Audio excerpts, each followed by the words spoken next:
understood, a decimal number can be expressed as P by Q, where P and Q are co-primes and Q is in the form of 2 power n, 5 power n, 2 to the power of n and 5 to the power of n. That means the Q is expressed as the power of 2 and the power of 5. So, where n and m are any non-negative integers.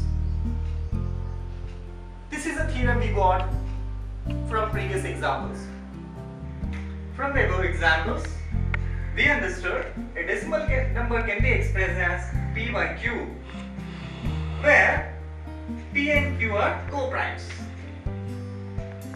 Decimal number can be expressed as P by Q, where P and Q are co-primes and Q is in the form of 2 power n, 5 power n. That is, Q is in the form of 2 power n and 5 power n, where m and n are any non-negative integers. We can understand this decimal number is expressed as P by Q. P and Q are co-primes and Q expressed as 2 power n, 5 power n, and n and m are the power of n and m are powers n and m are non-negative integers, that is 3 and 1. This is a theorem we got from the above examples. And Q and P are co-primes and Q is in the form of 2 power n, 5 power n. So this is the converse of it, the first theorem. Then P by Q becomes P by Q, it becomes a non-terminating decimal point. Sorry, it's a terminating decimal point.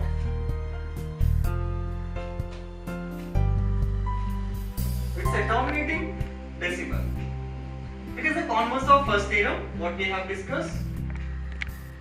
P by Q, P and Q are co-primes and Q is in the form of 2 power n, 5 power n, and m are non-negative integers, and then P by Q becomes terminating decimal, which is the converse of first theorem. Now let us discuss another example. 1/7. In this, if you observe, it is in the form of P by Q,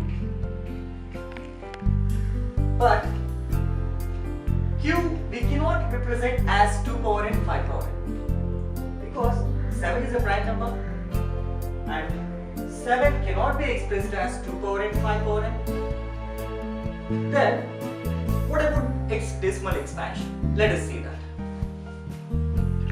Let's recall, we have taken 1/7 P by Q, and where Q is not in the form of 2 power n, 5 power n, because it is a 7, we cannot express as a power of 2 power n and 5 power n.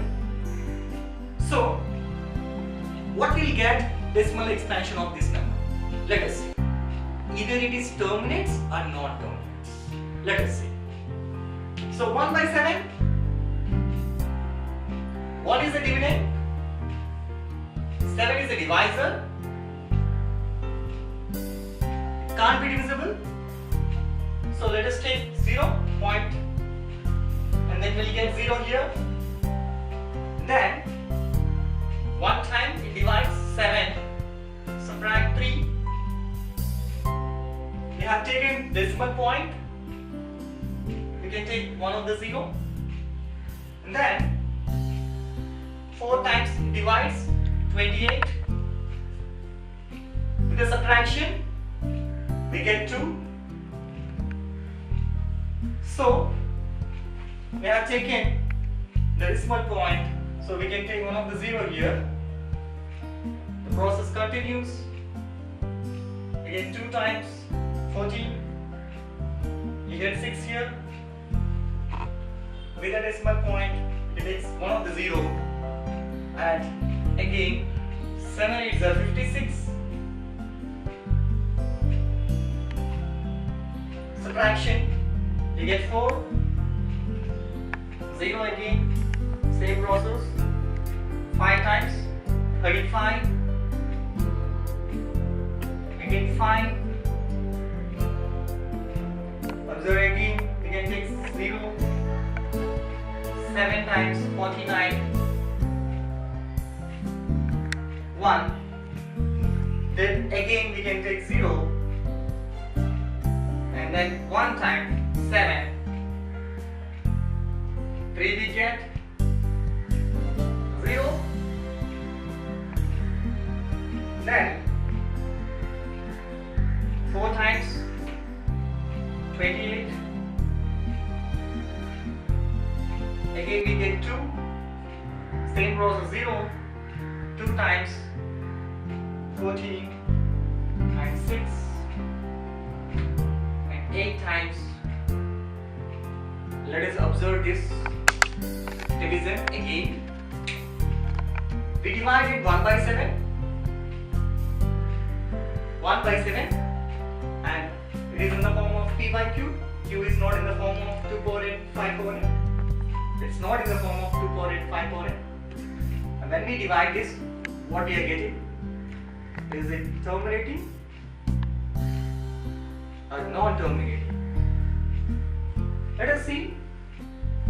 This process is continuous and it's non-terminating. It's not stopping anywhere, and we can observe here 0.142857 again 142857. It's continued. The decimals are repeating. We can observe the decimals are repeating 142857, 1428. Again we get 7, 42857. The process is continued, and then we observe from here, then we divide, which is not in the form of 2 power n, 5 power as the denominator. Then it's non-terminating decimal, and it is recurring decimal. A recurring means which is repeating. It's a non-terminating recurring decimal. If the number is in the form of p by q, where q is not in the form of 2 power n, 5 power. This we observe from this example. It's a converse of first theorem. Thank you very much.